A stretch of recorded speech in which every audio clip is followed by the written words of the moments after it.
દરેક માણસ પોતાના જીવનમાં સફળ થવા માંગે છે, પરંતુ શું સૌ કોઈ સફળ થાય છે? ના, કારણ કે સફળતા ફક્ત મહેનત અથવા ટેલેન્ટથી નથી આવતી. તે સાચી વિચારસરણી, માઇન્ડસેટથી આવે છે. આ પુસ્તક એ જ વિચારસરણીની સફર છે, જ્યાં તમે શીખશો કે તમારી માઇન્ડસેટ એટલે કે વિચાર કરવાની રીત કેવી રીતે તમારા દરેક નિર્ણય, દરેક પગલું અને દરેક પરિણામને અસર કરે છે. તમારું મન એક ખેતર જેવું છે. જો તમે તેમાં સકારાત્મક વિચારોના બીજ વાવશો તો સફળતાની ફસલ ઉગશે, પરંતુ જો તમે તેમાં ડર, શંકા અને નકારાત્મકતા વાવશો તો અસફળતા અને પછતાવો ઉગશે. ચાલો સાથે મળીને આ સફર શરૂ કરીએ, જ્યાં તમે હું કરી શકતો નથી માંથી હું હજુ કરી શકતો નથી સુધી પહોંચશો અને એક દિવસ કહેશો કે હું કરી બતાવ્યું. અધ્યાય 1. વિચારશક્તિની તાકાત. The power of mindset. તમે જેવા વિચારો છો તેવા બનો છો. જો તમે વિચારો કે હું ક્યારેય કંઈ મોટું કરી શકતો નથી, તો એ જ તમારી હકીકત બની જશે. પણ જો તમે વિચારો કે હું પ્રયત્ન કરી શકું છું, તો તમે પહેલો પગલું લઈ લીધું છે. વિચાર જ દરેક વસ્તુની મૂળ છે. સફળ અને અસફળ લોકોમાં સૌથી મોટો તફાવત ટેલેન્ટ અથવા નસીબનો નહીં, પણ વિચારનો હોય છે. એક ખેડૂત જો માનશે કે તેની જમીન બાંજ છે તો તે ક્યારેય પ્રયત્ન નહીં કરે. પણ એ જ ખેડૂત જો વિચારે કે થોડી મહેનતથી આ જમીન પણ ઉપજાઉ બની શકે, તો એનું ખેતર પણ બદલાઈ જાય અને એનું જીવન પણ.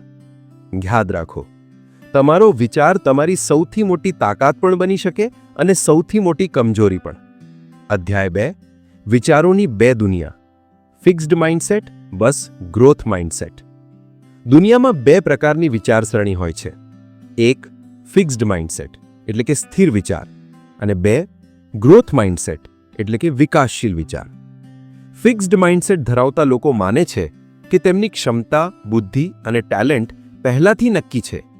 હું જેવો છું એવો જ રહીશ.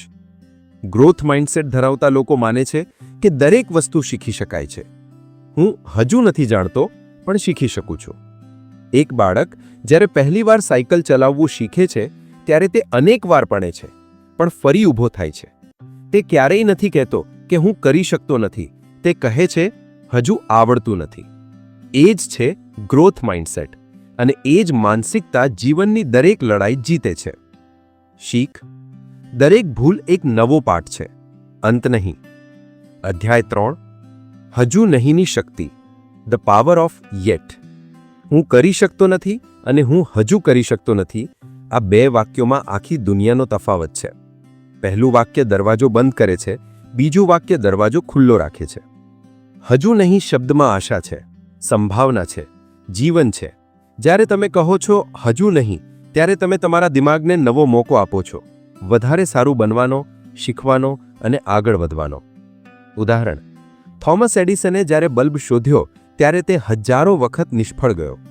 કોઈએ પૂછ્યું, હજારો વાર નિષ્ફળ થયા પછી કેમ લાગે છે? એ બોલ્યો, હું હજારો રીતો શીખી ગયો છું કે જે રીતે બલ્બ નહીં બને. એ જ છે ધ પાવર ઓફ યેટ. દરેક નિષ્ફળતા એક નવો પાઠ છે. અધ્યાય 4. પડકારોને સ્વીકારો. Embrace challenges. પડકારો તમારા દુશ્મન નથી, એ તમારા ગુરુ છે. એ તમને વધારવાનું કામ કરે છે.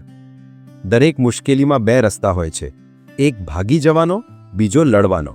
જે ભાગી જાય છે તે ત્યાં જ અટકી જાય છે, જે લડે છે તે આગળ વધી જાય છે. વિચાર કરો, હીરો ત્યારે બને છે જ્યારે કોયલાને ભારે દબાણ સહન કરવું પડે છે. જો એ દબાણથી તૂટી જાય તો એ કોયલો જ રહે છે, પણ જો એ સહે તો ચમકે છે. જીવનના પડકારો પણ એ જ છે. ડરશો તો તૂટી જશો, સામનો કરશો તો ચમકી ઉઠશો. અધ્યાય 5. મહેનત જ માસ્ટરીનો રસ્તો. Effort is the path to mastery. Talent ભગવાનનો ઉપહાર છે, પણ મહેનત તમારો પસંદગીનો રસ્તો છે. ઘણા લોકો કહે છે કે એ તો જન્મથી ટેલેન્ટેડ છે, પણ હકીકત એ છે કે દરેક મહાન વ્યક્તિ પાછળ વર્ષોની સતત મહેનત હોય છે.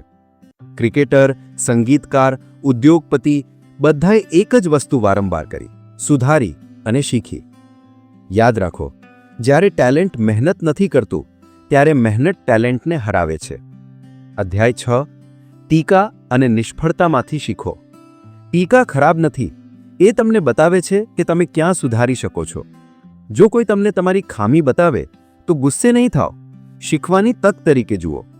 અસફળતા અને ટીકા બંને જીવનના કાચ છે. એ તમારી સાચી છબી બતાવે છે. ઉદાહરણ, સ્ટીવ જોબ્સને પોતાની જ કંપનીમાંથી કાઢી મૂકવામાં આવ્યો હતો, પણ એ નિષ્ફળતાએ તેને નવો દૃષ્ટિકોણ આપ્યો અને પછી તેણે દુનિયા બદલી નાખી. અધ્યાય 7. બીજાની સફળતા પરથી પ્રેરણા લો. બીજાની સફળતા પર ઈર્ષ્યા નહીં કરો, એમાંથી પ્રેરણા લો. જો કોઈ બીજો કરી શકે છે તો તમે પણ કરી શકો છો. બીજાની સફળતા એ પુરાવો છે કે આ શક્ય છે. દરેક સફળ વ્યક્તિ તમને રસ્તો બતાવવા આવ્યો છે, તમારી જગ્યા છીનવા નહીં. વિચાર કરો, સફળતા કોઈ ઝીરો સમ રમત નથી. બીજાની જીત તમારી હાર નથી. અધ્યાય 8.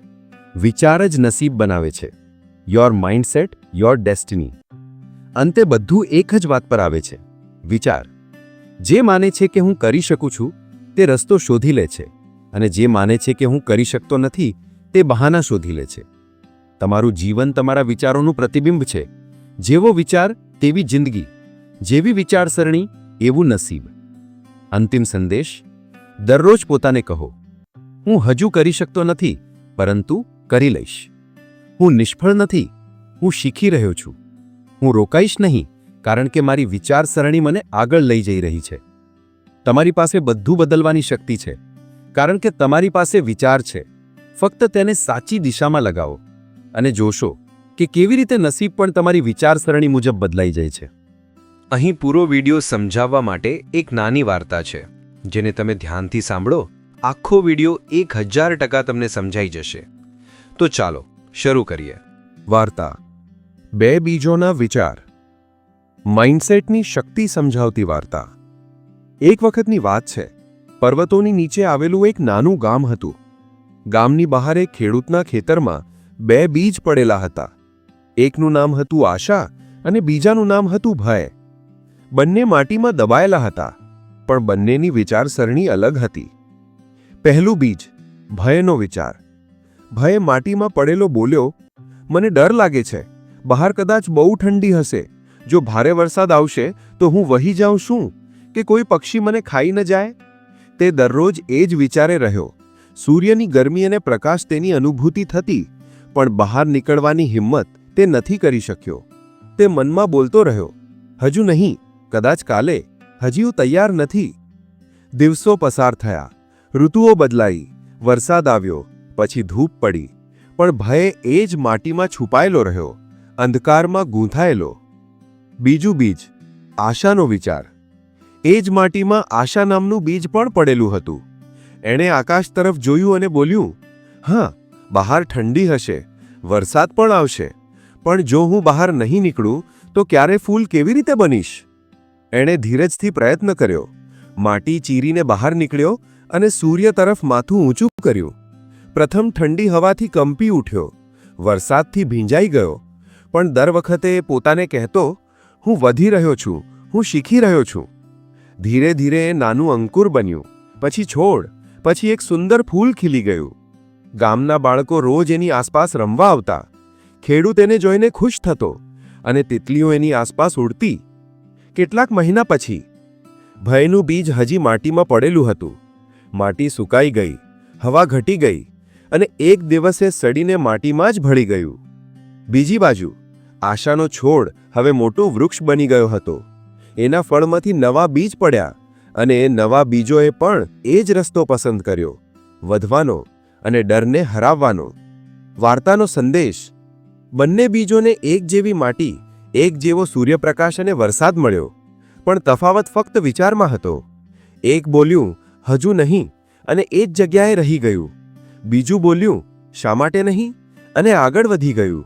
શીખ: જો તમે ફિક્સ્ડ માઇન્ડસેટ સાથે જીવો છો તો તમે માટીમાં જ દબાઈ જશો, પણ જો તમે ગ્રોથ માઇન્ડસેટ અપનાવો છો તો તમે ખીલી ઉઠશો, વધશો અને દુનિયામાં તમારી ખુશ્બુ ફેલાવી દેશો. વિચાર બદલો, નસીબ આપમેળે બદલાઈ જશે.